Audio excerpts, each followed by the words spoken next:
जैसा कि आप सभी जानते हैं, इस वीडियो में हम लोग पढ़ने वाले हैं भिन्न का घटाव, जिसे इंग्लिश में हम लोग फ्रैक्शन सब्ट्रैक्शन कहते हैं। तो हमारे पास इस वीडियो में 4 क्वेश्चन हैं और हम इन चारों को एक एक करके बनाना शुरू करते हैं। तो देखो, सबसे पहला जो क्वेश्चन हमारा दिया हुआ है 7/12 माइनस 5/12। तो इसको मैं क्वेश्चन को पहले यहाँ पे उतार लेता हूँ। 7/12 माइनस 5/12। तो इसमें हम लोग क्या करेंगे, सबसे पहले हम लोग 12 और 12 का एलसीएम लेंगे। क्या करना होता है हमें, सबसे पहले जो नीचे डिनोमिनेटर में दिया होता है उसका एलसीएम लेना होता है। आप जानते हो सेम नंबर है, 12 और 12 क्या है, सेम नंबर, तो इनका एलसीएम कितना आएगा, 12 आएगा। और मैंने एलसीएम पहले से ही निकाल के रखा है, आप चाहो तो देख सकते हो, है ना। 12 और 12 का एलसीएम कितना आता है, 12 ही आता है। ठीक है, अब मैं इसको हटा रहा हूं। सेम हो, डिनोमिनेटर क्या हो, सेम हो, 12 और 12 हो, तो ऊपर में जो दिया हो उसको उतार दो। यहां से 7 उतार दो, माइनस का माइनस उतार दो और 5 का 5 उतार दो। और 7 में 5 माइनस करोगे तो कितना आएगा, 2 आएगा। और नीचे कितना दिया हुआ है, 12, तो यहाँ पर 12 उतार दो। अब जानते हो कि आप ये 2 का टेबल से कट जाएगा, 2 1 जा 2, 2 6 जा 12। तो इसका आंसर कितना आ गया, इसका आंसर आ गया हमारा 1/6। ये हमारा आंसर है। उसी तरह से जो दूसरा का क्वेश्चन है मैं यहाँ पे उतार रहा हूँ। दूसरा क्वेश्चन है हमारा 3/7 माइनस 2 4/7।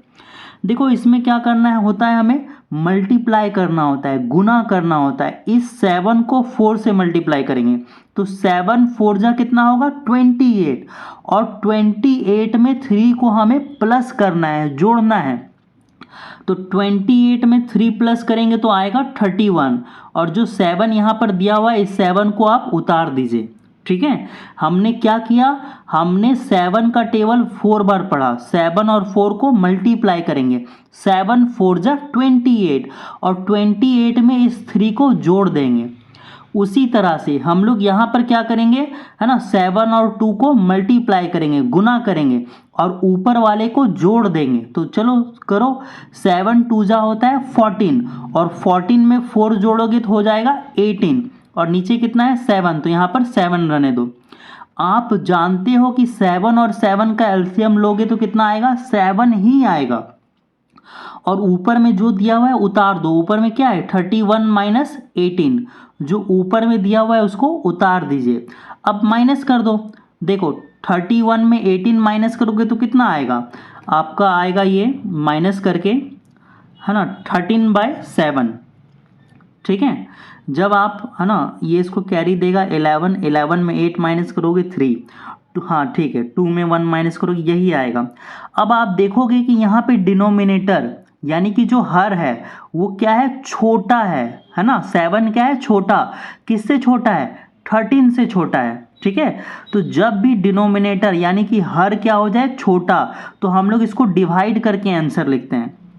देखो, यहाँ पर आपका क्या है, 13/7, है ना। ये मैं रफ कर रहा हूँ, ये मैं क्या कर रहा हूँ, रफ। अब इस 7 को आप यहाँ पे लिखोगे और 13 को यहाँ पर। अब देखो 1 बार में, है ना, 7 का टेबल 1 बार पढ़ोगे तो 7 आएगा और 13 में 7 माइनस करोगे तो 6 बचेगा। तो ये जो 6 है ना, इसको हम लोग कहाँ पे लिखेंगे, जो नीचे वाला होता है उसको ऊपर लिखते हैं और ये जो राइट साइड में होता है उसको हम लोग लेफ्ट साइड में लिखते हैं। और यहाँ पर जो होता है डिवीज़न में, उसको हम लोग नीचे लिखते हैं। तो ये हमारा आंसर होगा। तो हम लोगों का आंसर आ गया 16/7। ये हम लोगों का आंसर है। अब हम लोग बनाएंगे 3 नंबर। ठीक है, तो 3 नंबर का जो क्वेश्चन है मैं नीचे उतार रहा हूँ। ठीक है, देखो यहाँ पर हम लोगों ने 3 नंबर का क्वेश्चन उतार लिया। 5/8 माइनस 7/12। तो आप जानते हो सबसे पहले क्या करना होगा, 8 और 12 का आपको एलसीएम लेना होगा और एलसीएम मैंने पहले से ही ले रखा है। आप देखोगे तो 8 और 12 का एलसीएम कितना आता है, 24 आता है। ठीक है, तो यहाँ पर 8 और 12 का एलसीएम लिख लीजिए 24। अब क्या करना है, यहाँ से 5 को उतार लीजिए और देखो 8 का टेबल में 24 कितने बार में आता है, 3 बार में। तो यहाँ पर आपको लिखना है 3 और ये माइनस का माइनस उतार लो। अब यहाँ से 7 उतार लो। अब देखो 12 का टेबल में 24 कितने बार में आएगा, तो 2 बार में आएगा। तो यहाँ पे लिखोगे 2। तो हमने क्या किया, हमने सबसे पहले 8 और 12 का एलसीएम लिया। 8 और 12 का एलसीएम आता है 24। यहाँ से 5 क्या कर दोगे, उतार दोगे और 8 का टेबल में देखोगे 24 कितने बार में आता है, तो आप बोलोगे 8 का टेबल में 24 3 बार में आता है। तो आप 5 को 3 से मल्टीप्लाई कर दोगे।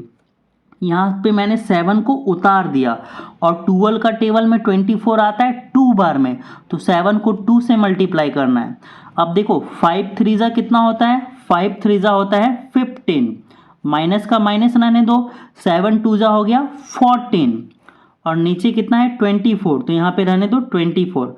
अब घटा दो, 15 में 14 माइनस करोगे क्या बचेगा 1 और नीचे कितना है 24, तो हमारा आंसर आ गया 1/24। इसमें डिवाइड करने की हमें ज़रूरत नहीं है। क्यों नहीं है, क्योंकि नीचे में जो डिनोमिनेटर है वो बड़ा है। जब ये छोटा आ जाए, ये किससे छोटा आ जाए, ऊपर वाले से अगर छोटा आ जाएगा ना, तब हम लोग डिवाइड करेंगे, ठीक है। और इसमें हम लोग को डिवाइड करने की ज़रूरत नहीं है। देखो 4 नंबर बनाते हैं। 4 नंबर का हमारा क्वेश्चन है 2 3/10 माइनस 1 7/15। तो मैंने आपको क्या बताया था, इन दोनों को मल्टीप्लाई करना होता है। 10 2 कितना होगा 20 और 20 में 3 को प्लस करेंगे तो कितना होगा 23 और ये 10 का 10 उतार देंगे। 15 को 1 से मल्टीप्लाई करेंगे तो होगा 15 और 15 में जब आप 7 जोड़ोगे तो ये आएगा 22 और नीचे उतार दो 15, ठीक है। अब 10 और 15 का एलसीएम लोगे ना तो आएगा आपका 30 और एलसीएम मैंने पहले से ही ले रखा है, मैं आपके सामने लेके आता हूँ। देखो 10 और 15 का एलसीएम लोगे तो कितना आएगा 30 आएगा, ठीक है। और मैं यहाँ पे एलसीएम लिख लेता हूँ 30। अब यहाँ से उतारोगे आप लोग 23। अब देखो तो 10 का टेबल में 30 है ना, कितने बार में आएगा, तो 10 का टेबल में 30 आता है 3 बार में और माइनस का माइनस उतार दो। यहाँ से उतारोगे आप 22 और 15 का टेबल में 30 आता है 2 बार में, तो यहाँ पे लिखो। अब देखो गुना करो, 23 का टेबल अगर आप 3 बार पढ़ोगे या 23 को 3 से मल्टीप्लाई करोगे तो आपका आएगा 69 और 22 को अगर आप 2 से मल्टीप्लाई करोगे तो आपका आएगा 44 और नीचे है 30। अब सब्ट्रैक्ट करो, घटाओ। 69 में 44 को आप जब घटाओगे तो आपको मैं घटा के इधर लिख रहा हूँ, ठीक है। कितना आएगा, 9 में 4 घटाओगे 5 बचेगा, 6 में 4 घटाओगे 2 बचेगा और नीचे कितना है 30, तो नीचे कितना लिखोगे 30। अब ये ऊपर नीचे कट जाएगा, कौन से टेबल से कट जाएगा, 5 के टेबल से, ठीक है। तो आपका आंसर आएगा 5/6। तो इसको भी डिवाइड करने की ज़रूरत नहीं है क्योंकि नीचे में क्या है, बड़ा है ना, ऊपर से बड़ा है, ठीक है। लेकिन हमने एक डिवाइड किया, कौन सा डिवाइड किया था, हमने इसको डिवाइड किया था 13/7 क्योंकि नीचे में छोटा आ गया था इससे, इसलिए डिवाइड किया था हमने। तो अब हम लोग मिलते हैं अगले वीडियो में।